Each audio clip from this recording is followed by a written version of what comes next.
Doctor صاحب لوگوں نے آپ کے اوپر غصہ نکالا اور جائز نکالا ہے، آپ کو اس سے زیادہ مار پیٹنی چاہیے تھی۔ میں سمجھتا ہوں کہ جو فیصلہ آیا ہم نے سب نے اس کو قبول کیا ہے، پارٹی نے قبول کیا ہے۔ ایک الیکشن ہوا ہے جس میں پی ٹی آئی کامیابی ہوئی ہے اور ہم کامیاب نہیں ہو سکے۔ ہمیں سوچنا چاہیے کہ ہمیں کامیابی کیوں نہیں ہوئی اور ان پرابلمز کو ختم کرنا چاہیے۔ اب سوال یہ پیدا ہوتا ہے کون سی پرابلم ختم کرنی چاہیے اور کون سی پرابلم نہیں ختم کرنی چاہیے۔ میں آپ کے سامنے اپنا مقدمہ پیش کر دیتا ہوں کہ ہمیں کون سی پرابلم نہیں سالو کرنی چاہیے۔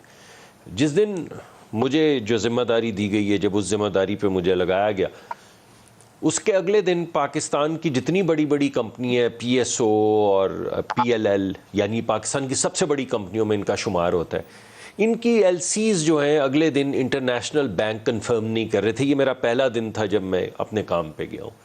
اس کا مطلب کیا ہے؟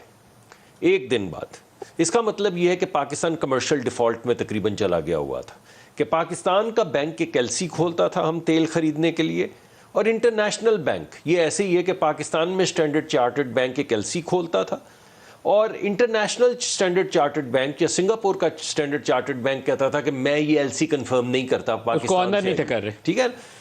اس کا مطلب ہے کہ پاکستان کی معاشی حالت یہ ہو گئی تھی کہ پاکستان کمرشل ڈیفالٹ میں جا رہا تھا۔ اب اس کمرشل ڈیفالٹ سے بچنے کے لیے کچھ فیصلے کرنے تھے، اور وہ بڑے سخت فیصلے تھے۔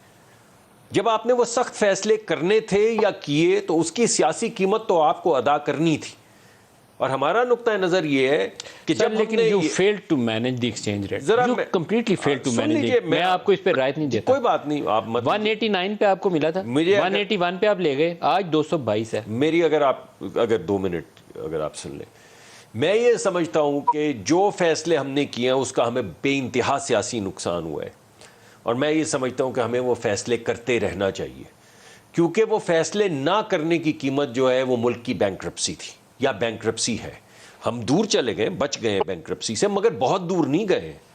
اس وجہ سے میں یہ سمجھتا ہوں کہ جو استحکام آ رہا ہے یہ سخت فیصلے کرنے سے، وہ اس میں تسلسل برقرار رکھنا چاہیے اور برقرار رہنا چاہیے۔